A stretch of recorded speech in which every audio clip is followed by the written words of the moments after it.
तरह तरह के जेहाद के बीच अब इंदौर में दुल्हन जेहाद सामने आया है। यहाँ 5 साल के बच्चे की मां को अविवाहित बताकर ब्राह्मण समाज के युवक से शादी करवा दी गई। दुल्हन जब घर आई तो उसके मुंह से या अल्लाह और अल्लाह की कसम जैसे शब्द निकले तो वर पक्ष को पता चला कि दुल्हन तो मुस्लिम है। दुल्हन 2.5 से 3 लाख रुपए लेकर फरार हो गई और अब ठगाया पीड़ित पति इंसाफ के लिए दर दर भटक रहा है। इंदौर के गांधीनगर थाना क्षेत्र के हिंगोनिया खुर्द गांव के रहने वाले जसवंत कुशवाहा की शादी के लिए परिजन दुल्हन की तलाश में जुटे थे। इस दौरान जसवंत के भाई रवि कुशवाहा की मुलाकात मुकेश मराठा नामक व्यक्ति से हुई। उसने जसवंत की शादी के लिए 20,000 रुपए लेकर आष्टा की लड़की के बारे बताते हुए उनसे मुलाकात करवाई। 26 फरवरी 2024 को दोनों की शादी की तारीख तय हुई। जसवंत का परिवार पूरी तैयारी कर चुका था, लेकिन रात इंदौर आते समय दुल्हन का एक्सीडेंट होने की बात कहकर शादी निरस्त करवा दी गई। इसके बाद मुकेश ने उनकी मुलाकात कोमल और नेहा से करवाई। कोमल ने 2.5 लाख रुपए लेकर निकिता नामक युवती को ब्राह्मण समाज और अविवाहित बताते हुए जसवंत और उसके परिवार से मिलवाया। इसके बाद 26 फरवरी को निकिता से जसवंत की शादी करवा दी।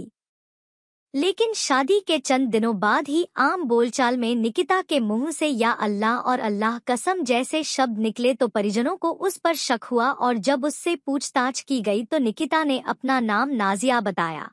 मेरी शादी हुई थी 24 फरवरी को और जिसके बाद में नरेंद्र और उनके थ्रू हुई थी।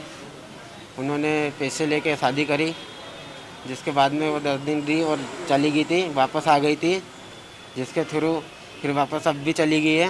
और लड़की को हमको बताया कि हिंदू कास्ट की है, नाम निकिता बताया, उसका फर्जी आधार कार्ड बनवा के दिया, वो आधार कार्ड भी है। और वो फिर अभी मेरे को मालूम पड़ा कि वो मुस्लिम है। आपको कैसे मालूम पड़ा वो मुस्लिम है? मैं गया था उसके घर पे वहाँ पे, और ये भी मालूम पड़ा कि उसका एक बच्चा भी है, बच्चा 5-6 साल के बच्चा भी है, शादीशुदा थी वो, और अभी वापस चली गई है। ये जो शादी जिन लोगों ने कराई थी उन्होंने कुछ पैसे वैसे भी लिए थे क्या? पैसे लिए, कितने लिए? 3 लाख रुपए लिए उन्होंने। किसने कराई थी झूठ बोल के?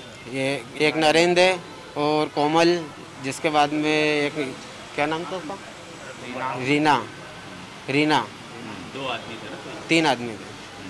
सब उनका ग्रुप बना हुआ है, उन लोगों ने मिलके करवाई थी वो। आप रिश्ता ढूंढ रहे थे कि अपनी शादी के लिए? हाँ जी। तो आपका संपर्क कैसे हुआ था इन लोगों से? नरेंद्र के थ्रू हुआ था। नरेंद्र को आप कैसे जानते थे? मुकेश उसको बोलना। हाँ। मुकेश से पहले बातचीत करी थी, हाँ। जिसके बाद में फिर नरेंद्र ने बातचीत करी थी, नरेंद्र के थ्रू। इसके कुछ दिन बाद कोमल आकर जसवंत के परिजन को बहला फुसलाकर नाजिया को ले गई, लेकिन इसके 3 दिन बाद नाजिया वापस आ गई और उसने बताया कि कोमल पठान उसकी दूसरी जगह शादी करवाने ले गई थी, लेकिन वह मना करके वापस आ गई। इसके बाद एक दिन जसवंत के पास शाहनवाज उर्फ शानू का फोन आया। उसने बताया कि वह नाजिया का पति है और उनका 5 साल का एक बच्चा भी है। यह सुनकर परिवार सुन्न रह गया। बाद में नाजिया अचानक से घर से पूरा सामान लेकर भाग खड़ी हुई। इसके बाद नाजिया के परिवार की जानकारी जसवंत ने निकली तो वह नायता मुंडला में एक किराए के मकान में रहते मिले। नाजिया का बच्चा उसकी मां के साथ रहता है। जब उन्होंने नाजिया की मां से बात की तो वह भी उसे भूलने की बात कहकर धमकाने लगी। अपने साथ हुई धोखाधड़ी की शिकायत जसवंत के परिवार ने परशुराम सेना के पदाधिकारियों को की। जय परशुराम।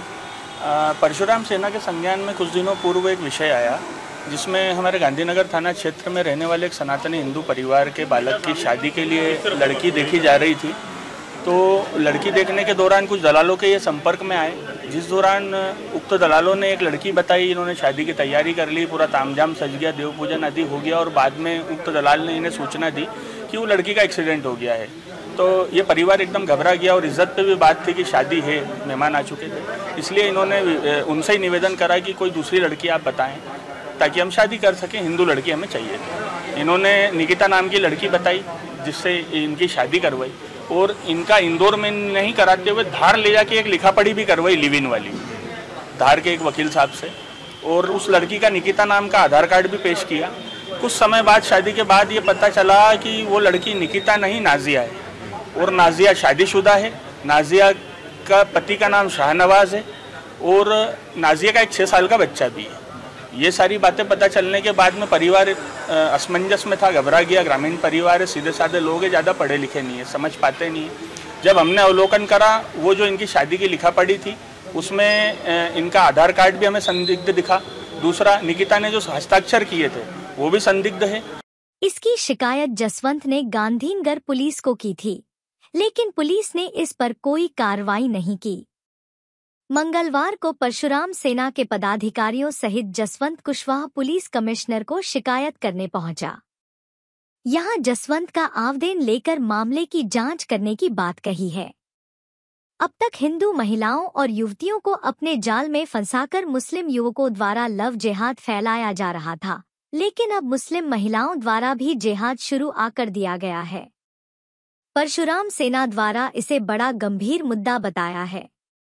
ज्ञापन यहाँ पे दिया गया है परशुराम सेना के द्वारा, क्या मामला है और फिलहाल क्या? इनके द्वारा धोखाधड़ी के संबंध में, शादी के धोखाधड़ी के संबंध में जो आवेदन दिया गया है, इस बारे में क्योंकि बारिश ज़्यादा हो रही थी और मैं यहाँ उपस्थित था, तो ये ज्ञापन मेरे द्वारा लेके अपने वरिष्ठ अधिकारी, इनका कहना है कि इनके जो भी इनके साथ धोखाधड़ी हुई है उसके लिए वो विधिवत जो भी वैधानिक कार्रवाई है उस पर कार्रवाई करके इनको न्याय मिलना के लिए इन्होंने एक ज्ञापन दिया। अब इनके द्वारा जो बताया गया, आप लोगों ने भी सुना है कि इनको किसी ने गलत जानकारी देके किसी लड़की ने किसी और लड़के से शादी, मतलब पहले से करी हुई थी, फिर इनसे भी शादी कर ली, और इनका ये कहना है कि वो अलग अलग धर्म प्रांत के हैं, तो उसी के संबंध में ज्ञापन दिया गया। ठीक, थैंक यू।